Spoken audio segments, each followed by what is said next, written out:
Innal hamdalillah nahmaduhu wa nasta'inuhu wa nastaghfiruh wa na'udzu billahi min shururi anfusina wa min sayyiati a'malina. May yahdihillahu fala mudilla lahu wa may yudlil fala hadiyalah. Asyhadu an la ilaha illallah wahdahu la syarika lah wa asyhadu anna Muhammadan abduhu wa rasuluh sallallahu alaihi wa ala alihi wa sahbihi wa sallama tasliman katsira. Amma ba'd. Qala Allah ta'ala fil Qur'anil Karim, ya ayyuhalladzina amanu taqullaha haqqa tuqatih wa la tamutunna illa wa antum muslimun. Wa qala 'azza fi 'ulah, ya ayyuhan nasu taqu rabbakumul ladzi khalaqakum min nafsin wahidah wa khalaqa minha zawjaha wa bassa minhuma rijalan katsiran wa nisaa'a wattaqullaha alladzi tasaaluna bihi wal arham innallaha kana 'alaikum raqiba. Wa qala subhanahu, ya ayyuhalladzina amanu taqullaha wa qulu qawlan sadida yuslih lakum a'malakum wa yaghfir lakum dhunubakum wa may yuti'illaha wa rasulahu faqad faza fawzan 'azima. Ma'asyiral muslimin rahimani wa rahimakumullah. Tentunya pertama-tama dan yang paling utama adalah kita bersyukur dan terus kita bersyukur kepada Allah Subhanahu wa taala yang telah melimpahkan kepada kita nikmat demi nikmatnya tiada henti, tiada saat, detik, siang dan malam yang kita lalui sejak kita berupa janin sampai saat ini. Kita tenggelam di dalam nikmat Allah, tenggelam kita di dalam nikmat Allah. Wa ma bikum min ni'matin faminallah. Apapun nikmat yang sampai kepada kalian, semua itu datangnya dari Allah. Huwallazi asbagha 'alaikum ni'amahu zahiratan wa batinah. Dialah Allah yang telah melimpahkan kepada kalian nikmat-nikmatnya yang zahir dan yang batin. Nikmat yang kita sadari, yang kita ilmui jauh lebih sedikit daripada nikmat-nikmat Allah Subhanahu wa taala yang tidak kita sadari, yang tidak kita ilmui. Dengan itu bagaimana kita syukuri? Allah Subhanahu wa taala menuntut untuk setiap nikmat-nikmat tersebut agar disyukuri. La in syakartum la azidannakum wa la in kafartum inna adzabi lasyadid. Andaikan kalian bersyukur, sungguh aku akan tambahkan nikmat tersebut pada kalian. Tetapi apabila kalian kufur, sungguh azabku sangatlah pedih. Nikmat akal, nikmat penglihatan, nikmat pendengaran, yang dengan tiga nikmat tersebut kita bisa membedakan mana ayah, ibu, kita bisa berucap, berbicara, kita bisa membedakan mana angka 1, mana angka 2. Wallahu akhrajakum min butuni ummahatikum la ta'lamuna syai'a wa ja'ala lakumus sam'a wal absara wal af'idata la'allakum tashkurun. Allah yang telah mengeluarkan kalian dari perut-perut ibu kalian dalam keadaan tidak ada ilmu sedikit pun. Tidak ada ilmu sedikit pun. Tidak bisa kita berucap apapun, mengucapkan kata ayah, kata ibu, iya, tidak bisa kita mengucapkan itu semua. Tidak ada ilmu sedikit pun. Kemudian Allah Subhanahu wa taala menganugerahkan kepada kita penglihatan, pendengaran dan hati, yang dengan itu kita bisa bersyukur kepada Allah, yang dengan itu kita bisa berilmu, bisa kita membedakan mana yang halal, mana yang haram, mana yang hak, mana yang batil. Kita bisa membedakan mana tauhid, mana sunnah, mana tauhid, mana syirik. Nikmat demi nikmat yang Allah anugerahkan kepada kita. Terlebih lagi Allah Subhanahu wa taala berikan kita nikmat umur saat ini. Dan Allah Subhanahu wa taala bersumpah di dalam Al-Qur'an dengan waktu banyak sekali. Wal fajr, demi waktu fajar, wad duha, demi waktu duha, wan nahar, demi waktu siang. wal 'asr, demi masa atau demi waktu asar, wal lail, demi waktu malam.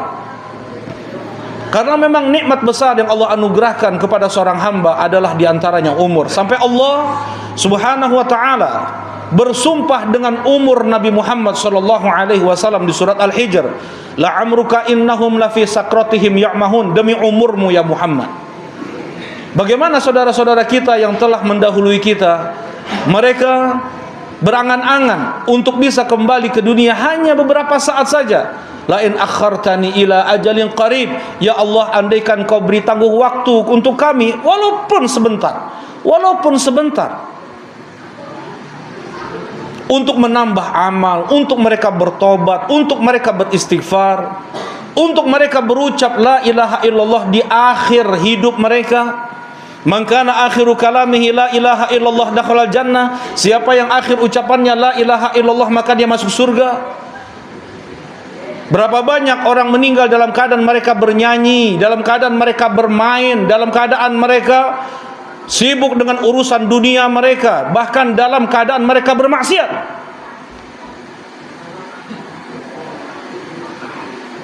Allah Subhanahu wa ta'ala masih memberikan kita umur yang mudah-mudahan Allah sampaikan umur kita ke bulan Ramadan dan Ramadan yang berikutnya. Karena Rasulullah sallallahu alaihi wasallam bersabda, al-jum'ah ila al-jum'ah wa Ramadan ila Ramadan mukaffirat lima bainahuma. Jumat ke Jumat, Ramadan ke Ramadan sebagai penggugur di antara keduanya, penggugur dosa. Setiap hari kita bergelimang dalam dosa. Allah Subhanahu wa taala berfirman dalam hadits kursinya, ya ibadi innakum tukhti'una bil-laili wan-nahar wa ana aghfirudz dzunuba jami'a. Wahai hamba-hambaku, sesungguhnya kalian melakukan dosa di setiap siang dan setiap malam. Berapa banyak perintah Allah yang tidak kita tunaikan, hak istri dan anak kita tidak kita tunaikan. Bagaimana durhakanya ayah kepada anak. Jangan berpikir anak yang durhaka kepada orang tuanya. Berapa banyak orang tua durhaka kepada anaknya dengan tidak mengajarkan mereka ilmu agama, tidak mengajarkan mereka Al-Quran, tidak mengajarkan kepada mereka tauhid, iman. Tetapi bagaimana kesungguhan orang tua kepada anaknya untuk mengajarkan mereka ilmu-ilmu dunia yang itu tidak mereka lakukan untuk ilmu akhirat. Dipersiapkan anak untuk hidup 90 tahun, itu pun sedikit, hanya 70 tahun, 80 tahun umur mereka mungkin.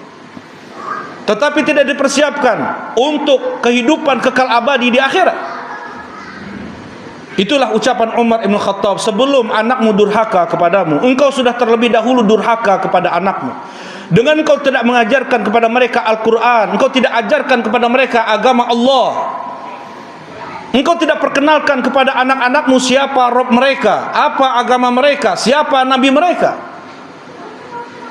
Seberapa usaha kita untuk mengajarkan anak-anak kita agama? Apakah sudah sebanding dengan kita mengajarkan mereka atau usaha yang kita tempuh untuk mengajarkan mereka ilmu agama? Ramadan yang tidak lama lagi kita akan memasukinya. Mudah-mudahan Allah sampaikan kita ke bulan Ramadan. Rasulullah sallallahu alaihi wasallam bersabda, hadis yang sering kita dengar, man shoma ramadhana imanan wa ihtisaban ghufira lahu ma taqaddama min dhanbi.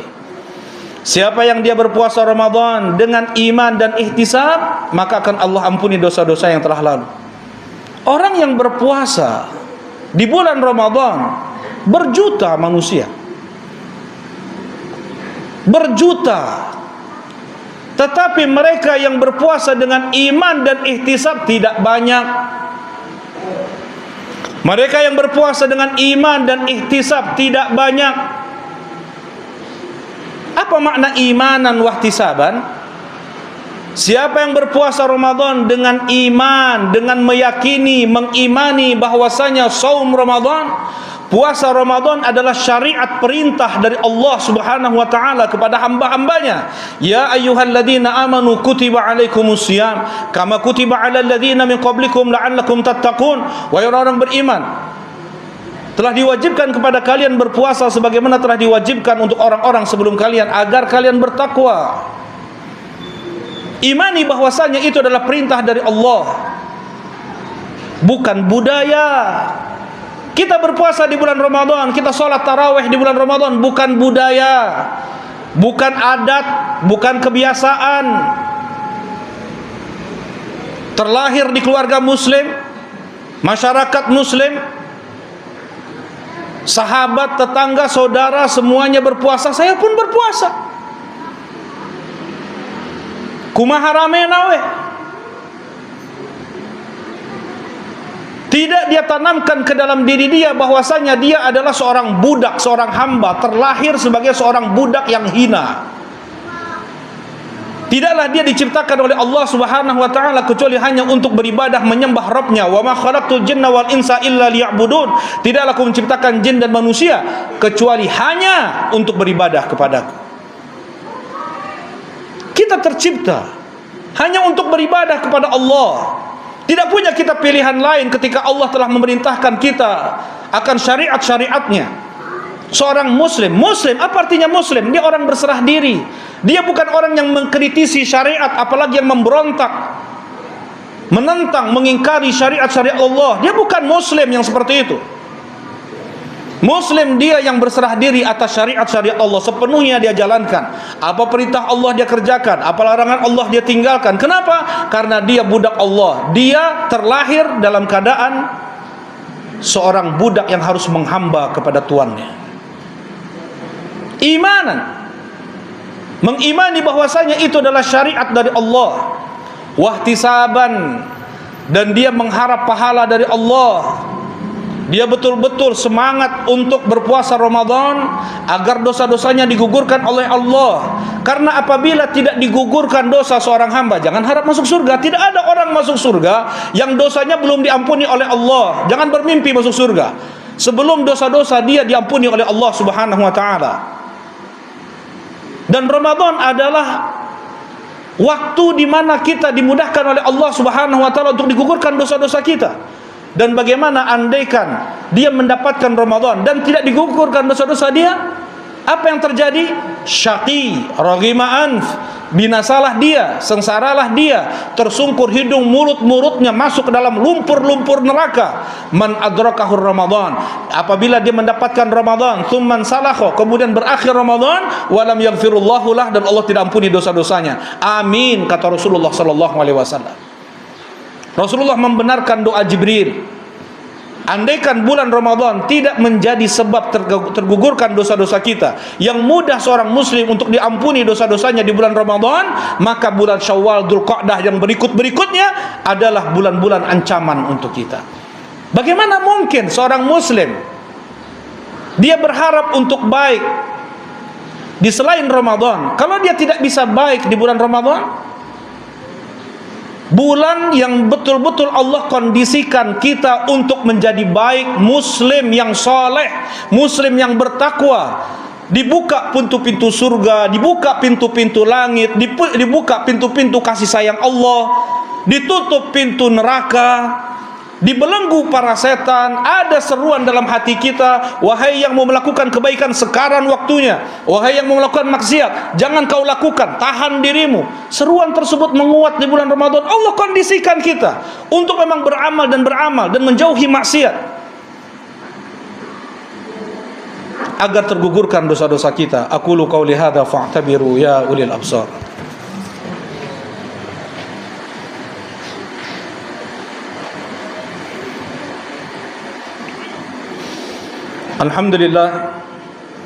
Alhamdulillahilladzi hadana lihada wa ma kunna linahtadiya laula an hadanallah.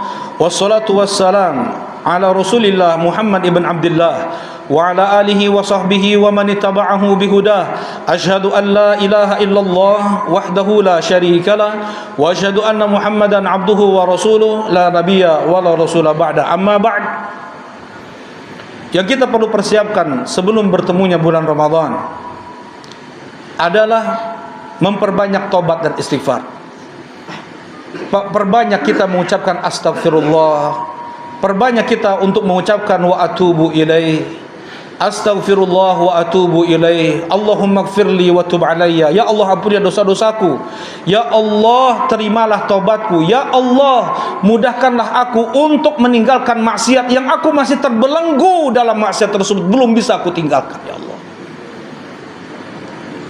banyak kita bertobat, banyak kita beristighfar. Kenapa?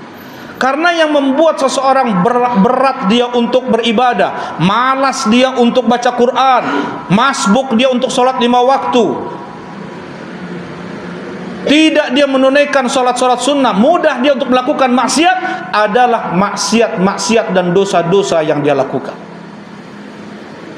Dosa, maksiat melahirkan dosa yang berikutnya, maksiat yang berikutnya. Kalau dia tidak putus dengan tobat dan istighfar, maka akan terus melahirkan maksiat-maksiat yang berikutnya. Rasulullah SAW bersabda, Innal kadhiba yahdi ilal fujur, wa innal fujura yahdi ilan nar. Sesungguhnya dusta membawa seseorang untuk melakukan perbuatan-perbuatan keji, dan perbuatan keji akan membawa seseorang ke neraka. Dosa akan melahirkan dosa-dosa yang berikutnya, sebagaimana amal soleh akan melahirkan amal soleh yang berikutnya.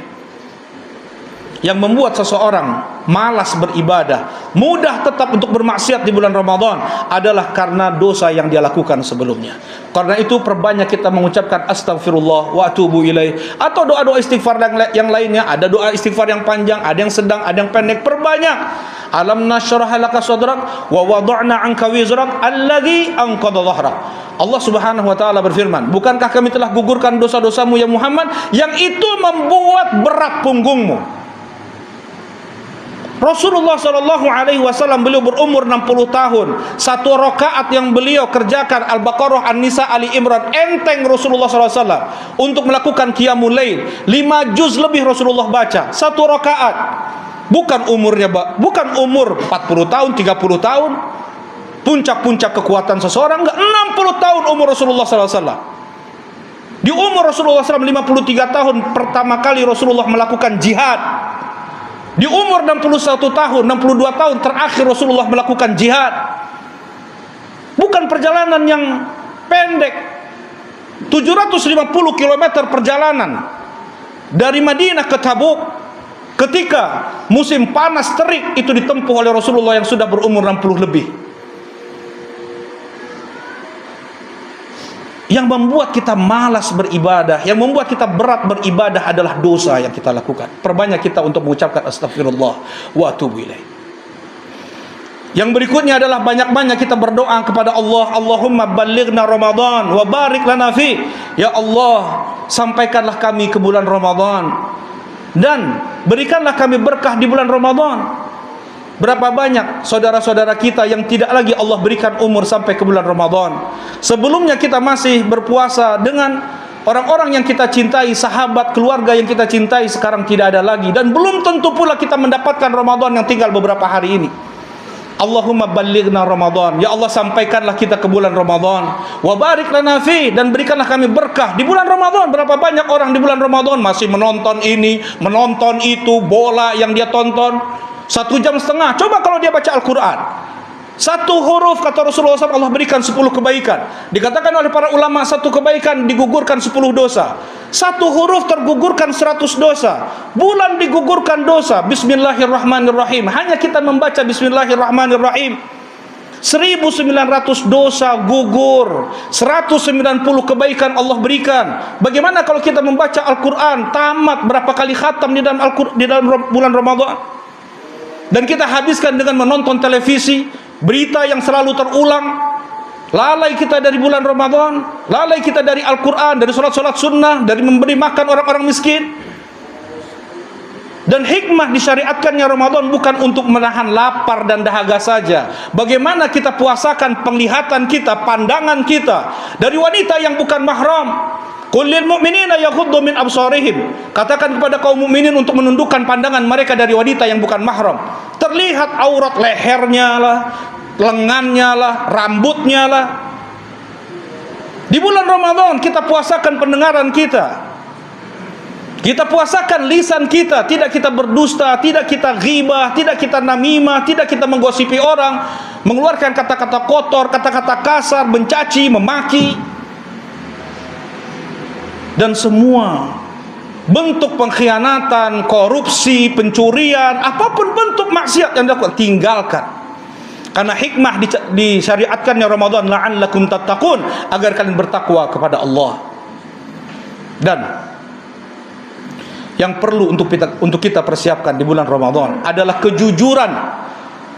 Kejujuran kita untuk beribadah di bulan Ramadan. Berjanji kita kepada Allah untuk kita beribadah, memaksimalkan amal soleh di bulan Ramadan. Minal mu'minina rijalun sadaqu ma ahadullah alaih faminhum man qada nahbahu wa minhum man yantadhir wa ma baddalu tabdila. Ada di kalangan kaum mukminin mereka yang jujur ketika berjanji kepada Allah. Ada di antara mereka yang telah menunaikan janji mereka. Ada di antara mereka yang masih menunggu dan tidak mereka mengubah janji mereka. Dulu mereka para sahabat berjanji kepada Allah untuk mereka mati syahid, untuk mereka berjuang, berjihad melawan musuh-musuh Allah. Itu yang mereka janjikan di hadapan Allah. Kita tidak berjanji kepada Allah sekarang ini untuk berdarah-darah.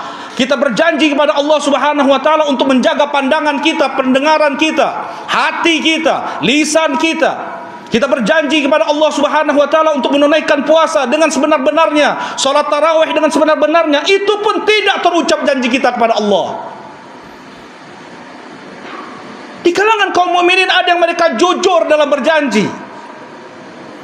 Al-azimah as-sadiqah, kejujuran dalam berjanji kepada Allah Subhanahu wa taala. Memang seorang muslim ini betul-betul waktu di mana dia akan manfaatkan semaksimal mungkin agar dosa-dosanya diampuni oleh Allah Subhanahu wa taala. Terakhir, karena waktu masih banyak lagi sebenarnya, adalah ilmu. Sebelum kita masuk bulan Ramadan, beribadah, puasa, taraweh, hendaknya kita beribadah dengan ilmu, bukan katanya-katanya sejak kecil, kata ustadz, kata orang tua, kata abang. Puasa itu dimulai dari ba'da fajar sampai terbenam matahari. Mana dalilnya? Mana dalilnya kita tidak boleh makan, tidak boleh minum? Dipelajari itu. Sehingga kita beribadah dengan ilmu, bukan dengan ikut-ikutan. Berapa banyak mereka yang ikut-ikutan dalam beribadah? Dan ketika mereka ditanya di alam kubur mereka, man nabiyuk, siapa nabimu? Berkata Rasulullah SAW, ada orang yang ketika ditanya man nabiyuk di alam kubur, sami'tun nasa yaqulun syai'an la adri. Aku mendengar ketika di dunia orang-orang mengatakan sesuatu, aku pun ikut-ikutan mengucapkannya, aku tidak tahu. Mereka yang ikut-ikutan dalam berislam, mereka yang ikut-ikutan dalam taraweh, ikut-ikutan untuk puasa Ramadan, bukan dasar ibadah ketundukan mereka kepada Allah Subhanahu wa taala, syariat, perintah dari Allah Subhanahu, hanya ikut-ikutan. Jangan berharap untuk bisa menjawab di alam kubur. Allah berikan kita pendengaran, penglihatan dan hati untuk kita berilmu.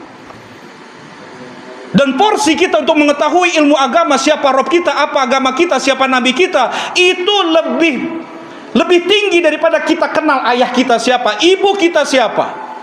Kenapa? Karena kita lebih mencintai Allah dan Rasulullah SAW, dan Islam ini lebih daripada ibu kita yang melahirkan kita, lebih daripada ayah kandung kita, bahkan nyawa kita. An-nabiyyu aula bil mu'minina min anfusihim. Nabi harus lebih didahulukan oleh kaum mukminin daripada nyawa-nyawa mereka.